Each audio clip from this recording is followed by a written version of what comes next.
Et le 19-20 continue. Bienvenue dans Couleurs Giron. Nous recevons ce soir un photographe spécialiste des paysages marins, ancré depuis plusieurs années dans le bassin d'Arcachon. Stéphane Scotto, bonsoir. Bonsoir.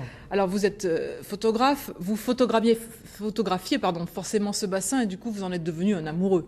Exactement, un amoureux du bassin depuis mon enfance, comme je pense beaucoup d'amoureux du bassin qui ont cultivé cette nostalgie des lieux.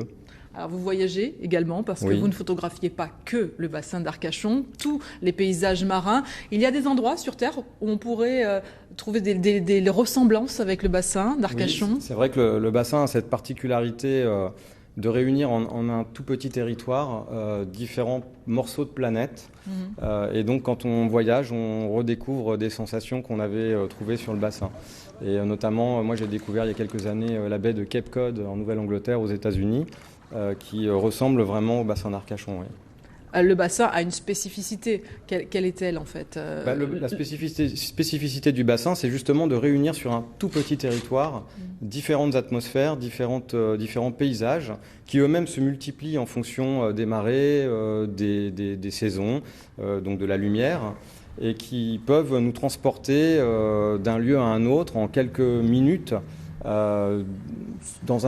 Avec un peu d'imagination sur un autre territoire. Par exemple, si vous vous promenez sur la dune du Pilat, avec un tout petit peu d'imagination, on pourrait s'imaginer dans le Sahara. Si vous allez vous balader sur la conche du Minbo au Cap Ferré, avec tous ces yuccas sauvages, on pourrait se croire dans un pays exotique. Voilà, donc il y a cette particularité qui est quand même assez étonnante. Oui, effectivement. Alors, je vous propose justement de regarder un reportage auquel vous aviez participé. Il était question d'un record, justement, que vous avez réalisé. C'est un reportage de Sophie Nini et de Laure Lino.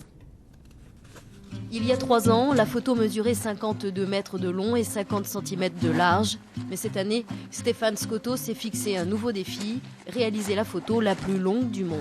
On s'était arrêté au port d'Arcachon, au quartier de l'Aiguillon. Et cette fois-ci, on va faire le tour complet du bassin jusqu'à la pointe du Cap Ferré. Soit une photo qui devrait mesurer 250 mètres de long et 60 cm de large.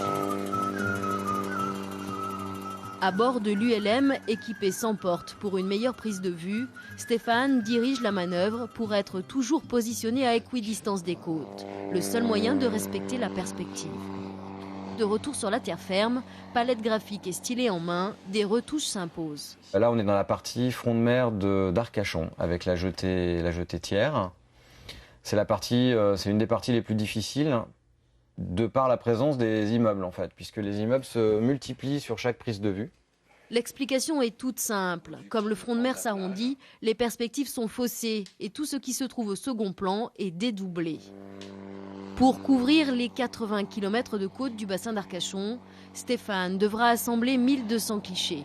La photo aérienne la plus longue du monde sera consultable dès la rentrée sur Internet, avant d'être déroulée sur la plage à la mi-octobre.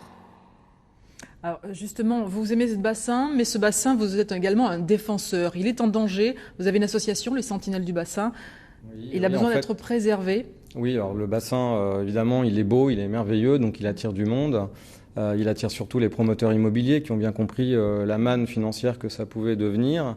Et malheureusement, nous avons sur le bassin des maires qui n'ont pas l'air d'avoir vraiment conscience des spécificités de ce territoire, de sa fragilité, et qui se sont laissés emporter dans cette folie immobilière et qui ont signé il n'y a pas très longtemps un schéma de cohérence territoriale qui prévoyait de construire 35 000 à 50 000 logements d'ici 2030 et donc avec des conséquences dramatiques puisque ça provoquerait un doublement de population. Ce SCOT est annulé pour l'heure. Voilà. Il faut donc rester vigilant. Grâce au combat des associations qui ont réussi à obtenir que le tribunal administratif annule ce SCOT. Mais il va falloir rester très vigilant parce que les élus ont déjà annoncé qu'ils allaient faire appel de la décision, donc ils veulent vraiment passer en force. Donc il va falloir se mobiliser, il va falloir que les citoyens du bassin et tous les amoureux du bassin se mobilisent. Alors le bétonnage massif, la pollution aussi, le bassin est fragile. Le bassin est fragile, ça c'est sûr, c'est un écosystème sensible et il y a évidemment, de par cette démographie croissante, des conséquences sur l'environnement et sur le plan d'eau. Or, ce plan d'eau, il est absolument nécessaire de le conserver en bon état puisqu'il est la base de l'économie du bassin, que ce soit le tourisme, l'ostréiculture, la pêche. Bien sûr. Alors ce bassin, vous le défendez, vous lui rendez hommage grâce à vos images et vous produisiez également des albums, vous éditez des livres, vous êtes en préparation d'ailleurs d'un prochain livre qui sortira en décembre. Mon 4e livre, effectivement, qui sortira, je l'espère, en décembre, qui s'appellera « J'ai rêvé du bassin » parce que je fais partie de tous ces gens qui, dans leur enfance, en fréquentant le bassin, rêvaient un jour d'y vivre et que moi j'ai réussi à accomplir ce rêve. Et donc voilà, je vais essayer de transmettre cette passion pour le bassin dans cet ouvrage. Faites attention parce que vous risquez d'attirer encore plus de monde. J'ai compris la bourde que j'avais fait. Écoutez, merci beaucoup Stéphane Scotto d'avoir été notre invité ce soir pour Couleurs Gironde. On attendra donc le mois de décembre pour votre prochain ouvrage. Merci. Excellente soirée à vous sur France 3. On se donne rendez-vous demain dès midi pile pour un point complet sur l'actualité en Aquitaine. Très bon week-end et soyez prudents bien sûr sur les routes. Au revoir.